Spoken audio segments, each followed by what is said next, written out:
ఆంధ్రప్రదేశ్లో phone tapping కలకలం. ఆంధ్రప్రదేశ్లో ఫోన్ ట్యాపింగ్ ఏంటనుకుంటున్నారా? ఇప్పటికే తెలంగాణ రాష్ట్ర వ్యాప్తంగా రాజకీయంగా సంచలనం సృష్టించిన ఫోన్ ట్యాపింగ్ గత ప్రభుత్వంలో జగన్మోహన్ రెడ్డి గారి హయాంలో కూడా చాలా కీలక నేతల ఫోన్లు ట్యాపింగ్ చేసినట్టు డేటా బయటకు రావడం జరిగింది. మొత్తానికి ఇదే అంశానికి సంబంధించి మరిన్ని విషయాలు తెలుసుకోవడానికి మనతో ఉన్నారు ప్రముఖ రాజకీయ విశ్లేషకులు రాయేష్ అప్సాని గారు.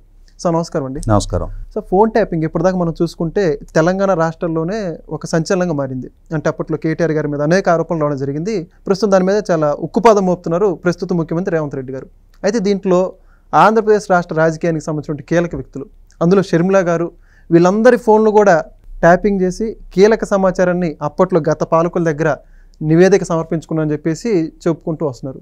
ఇంత రాజకీయాల్లో ఈ విధంగా దిగజారడం, సొంత కుటుంబ సభ్యులు ఫోన్లు ట్యాపింగ్లు చేయడం, పక్కన రాజకీయ నాయకుల మీద ఈ విధంగా కుట్ర పన్నాగం పనడం ఎంతవరకు సమంజసం అంటారు?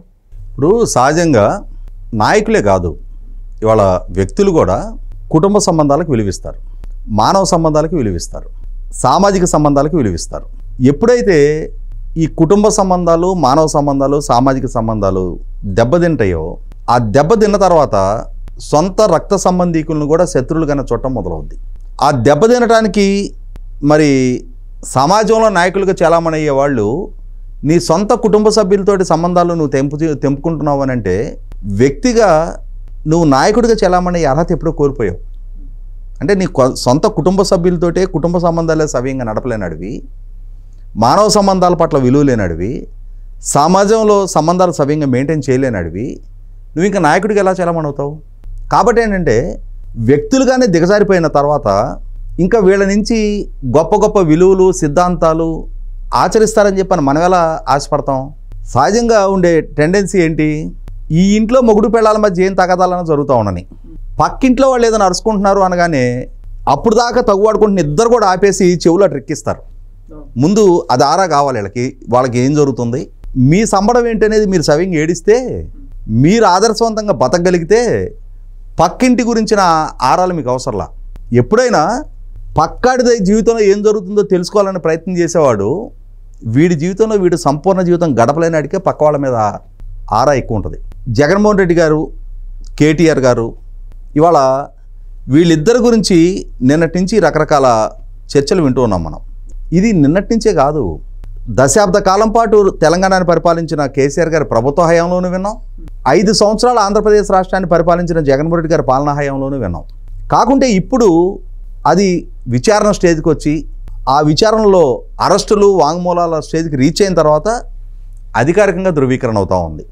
వీళ్ళు టెలిఫోన్ ట్యాపింగ్కి పాల్పడ్డారు, వ్యక్తుల గోప్యతకి భంగం కలిగించారు, వ్యక్తుల జీవితాల్లోకి ప్రవేశించి వాళ్ళ ప్రైవేట్ అఫైర్స్ అన్నీ వీళ్ళు తెలుసుకొని వాటిని అడ్డు పెట్టుకొని వీళ్ళ అవసరాలు తీర్చుకున్నారు. అది రాజకీయపరమైన అవసరాలా, ఆర్థికపరమైన అవసరాలా, ఇంకేదైనా దిగజారుడు అవసరాలు అనేది అప్రస్తుతం. కానీ ఎవరో జీవితంలోకి ప్రవేశించి ఎవరికో సంబంధించిన వ్యక్తిగత గోప్యతని నీకు అధికారం దక్కింది కదా అని చెప్పని, నువ్వు ప్రభుత్వంలో పాలకుడిగా ఉన్నావు కదా అని చెప్పని, నీ చేతిలో ప్రభుత్వ విభాగాలు ఉన్నాయి కదా అని చెప్పని, ప్రభుత్వ నిధులతో కొనుగోలు చేసిన పరికరాలతోటి ఎవరో జీవితంలోకి ప్రవేశించే హక్కు నీకు ఎవరిచ్చారు? నీకు ఒక సర్టైన్ స్టేజ్ వరకు నీకు హక్కు ఉంది. ఏ స్టేజ్ వరకు? దేశద్రోహులు, రాష్ట్రద్రోహులు, సంఘ వ్యతిరేక శక్తులు, అటువంటి వాళ్ళ కదలికల మీద నిఘా పెట్టుకోవచ్చు. కానీ నీ రాజకీయ ప్రత్యర్థుల మీద, కుటుంబ సభ్యుల మీద, వాళ్ళ పర్సనల్ అఫైర్స్ మీద, వాళ్ళ వ్యక్తిగత ఇష్టాయిష్టాల మీద, వాటి మీద నిఘా పెట్టి వాళ్ళ సంభాషణలు వినే హక్కు, స్వేచ్ఛ నీకు ఎవరిచ్చారు? ఆ హక్కు లేని హక్కుని నీకు అన్వయించుకొని నువ్వు ఆ హక్కు ద్వారా ఇవాళ కొంతమంది వ్యక్తిగత జీవితాల్లో ప్రవేశించి వాళ్ళకు సంబంధించిన గుట్టుముట్లన్నీ తెలుసుకొని వాటి ఆధారంగా రాజకీయపరమైన నిర్ణయాలు, వాళ్ళు మాట్లాడుకుంటున్న సంభాషణని ఆ సమాచారం నువ్వు తెలుసుకొని వాటిని అడ్డుపెట్టి వాళ్ళని బ్లాక్మెయిల్ చేయటాలు, వాటిని అడ్డుపెట్టి నీకు సంబంధించిన ఈ రహస్యం నా దగ్గర ఉంది, నువ్వు మర్యాదగా నాకు ఇంత డబ్బు ఇస్తావా ఇవ్వవా, నీకు సంబంధించిన ఆస్తి నాకు ఇస్తావా లేదా, నీకు సంబంధించిన వ్యాపారం నాకు సరెండర్ చేస్తావా లేదా, ఈ విధమైన బ్లాక్మెయిల్కి దిగారు అనంటే, పాల్పడ్డారు అనంటే అసలు సీసల కల్ప్రిట్స్, నేరస్తులు వీళ్ళని పాలకులుగా పరిగణించడానికి వీల్లేదు. రకరకాల స్పెక్యులేషన్స్ వింటూ ఉన్నాం. ఇవి అధికారికంగా ధృవీకరణ కావాల్సి ఉంది. కానీ మనకున్న స్పష్టత మేరకు తెలంగాణ రాష్ట్ర సమితి ప్రభుత్వంలో హోమ్ మినిస్టర్గా పనిచేసిన నాయన నరసింహారెడ్డి గారు ఓటుకు నోటు అంశం వివాదాస్పదంగా మారిన సందర్భంలో చంద్రబాబు నాయుడు గారికి సంబంధించిన ఆడియో క్లిప్పులు మా దగ్గర ఉన్నాయని చెప్పని బాహాటంగా ప్రకటించాడు ఆయన. ఎలా ఉన్నాయి మీ దగ్గర అంటే చంద్రబాబు నాయుడు గారి ఫోన్ మీరు ట్యాప్ చేసినట్టే కదా. ఆయన ఇంకొక వ్యక్తితో మాట్లాడుకున్న ఫోన్ సంభాషణలు మీ దగ్గరికి చేరాయి అని అంటే, మీ దగ్గర ఉన్నాయి అని చెప్పని రాష్ట్ర హోంమంత్రి హోదాలో మీరు ప్రకటించారు అని అంటే, మీ శాఖను దుర్వినియోగం చేసి మీరు ఇంకొక రాష్ట్ర ముఖ్యమంత్రి సంభాషణలు విన్నారనేది మీకు మీరే ప్రకటించారు కదా. ఎంత పెద్ద నేరం అది. ఇవాళ రామకృష్ణ హెగ్డే గారి ప్రభుత్వం ఒకనాడు కుప్పగూలిన అంశాన్ని గుర్తు చేసుకోవాలి. ఆ విధంగా కేసీఆర్ గారి ప్రభుత్వం ఏనాడో కుప్పగూలి ఉండాల్సింది.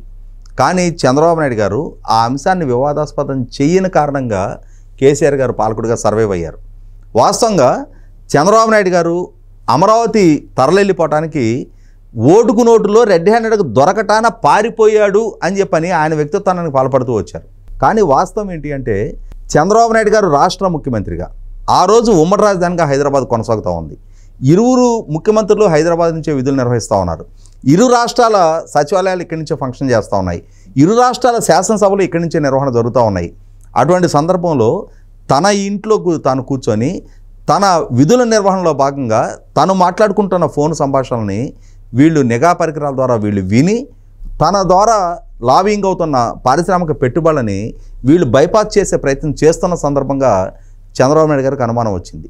ఏం జరుగుతుంది, నేను ఒక కార్పొరేట్ సంస్థతో మాట్లాడుకున్న సమాచారం వీళ్ళకి ఎలా లీక్ అవుతుంది అనేది ఆయన తరచి వెరిఫై చేసుకుంటే అప్పుడు నిర్ధారణ అయింది ఏంటి అంటే తన ఇంటి మీద నిఘా పెట్టారు, తన సంభాషణలు వింటున్నారు, తన సంభాషణల్ని విని వాటిని ఎక్స్ప్లాయిట్ చేసుకొని వాటి ద్వారా ఆయా పారిశ్రామికవేత్తలని వీళ్ళు అప్రోచ్ అవుతున్నారు అన్న సమాచారం లీక్ అయిన తర్వాత ఇక్కడ నుంచి విధుల నిర్వహణ కష్టతరం, ఇక్కడ నాకు భద్రత లేదు, ముఖ్యమంత్రిగా స్వేచ్ఛాయుత వాతావరణంలో నా విధులు నేను నిర్వహించలేకపోతున్నాను అని చెప్పని ఒక నిర్ణయానికి వచ్చిన తర్వాత చెట్టు కింద నిలబడి పరిపాలన చేసుకున్నా పర్వాలేదు, బస్సులో కూర్చొని పరిపాలన చేసుకున్నా పర్వాలేదు, కానీ ఇక్కడ నుంచి మాత్రం పరిపాలన చేయటం క్షేమకరం కాదు అన్న భావంతో అప్పటికప్పుడు ఆయన విజయవాడ తరలిలేరు.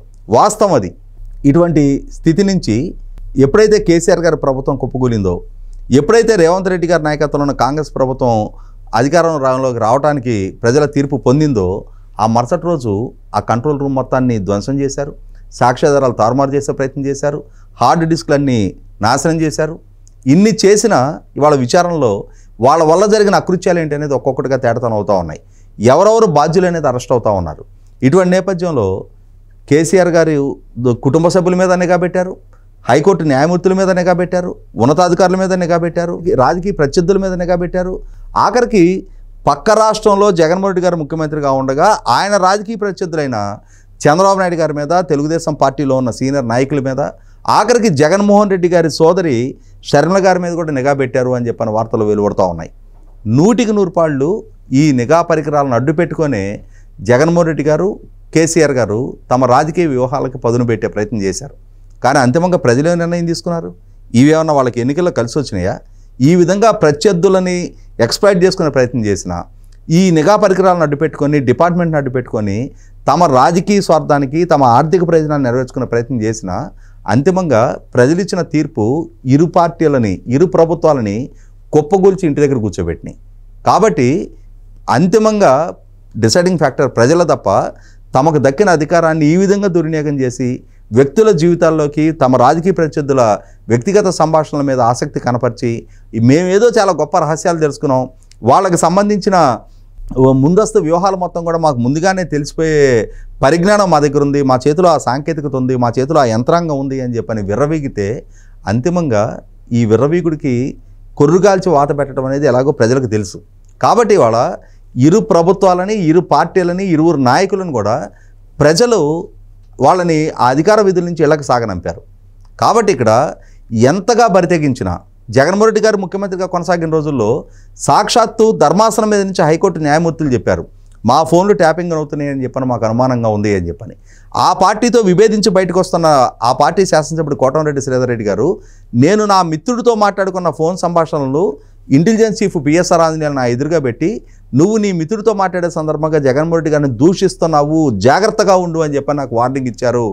నేను నా మిత్రుడితో మాట్లాడుకున్న సంభాషణలు పిఎస్ఆర్ ఆంజనేయులకి ఎలా చేరాయి అంటే నా ఫోన్ ట్యాపింగ్కి గురవుతుంది కదా అని చెప్పని ఆయన బాహాటంగా మీడియా ముందు తన అభిప్రాయం వ్యక్తం చేయడం జరిగింది. 100% పాళ్ళు జగన్మోహన్ రెడ్డి గారి ప్రభుత్వం ఫోన్ ట్యాపింగ్కి పాల్పడింది, కేసీఆర్ గారి ప్రభుత్వం ఫోన్ ట్యాపింగ్కి పాల్పడింది.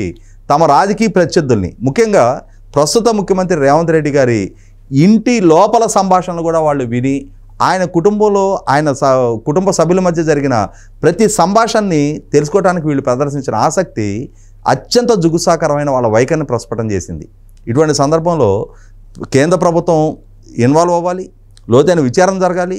ఇటువంటి రాజ్యాంగ ఉల్లంఘనకి ఇటువంటి రాజకీయ పక్షాల అధికారంలో అడ్డుపెట్టుకొని పాల్పడ్డప్పుడు ఖచ్చితంగా అవసరమైతే ఆ రాజకీయ పక్షాల గుర్తింపును కూడా రద్దు చేసే నిర్ణయం కేంద్ర ప్రభుత్వం వైపు నుంచి, ఎలక్షన్ కమిషన్ వైపు నుంచి రావాల్సిన అవసరం ఉంది.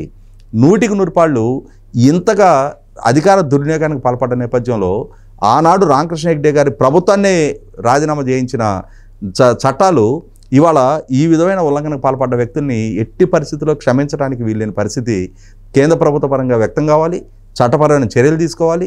భవిష్యత్తులో ఇంకే ప్రభుత్వం, ఇంకే నాయకుడైనా సరే ఈ విధంగా ప్రజలకు సంబంధించిన గోప్యతని భంగపరిచే హక్కు ఏ ప్రభుత్వం తీసుకున్నా ఖచ్చితంగా దాన్ని కట్టడి చేయాల్సిన బాధ్యత కేంద్ర ప్రభుత్వం మీద ఉంది. Thank you sir.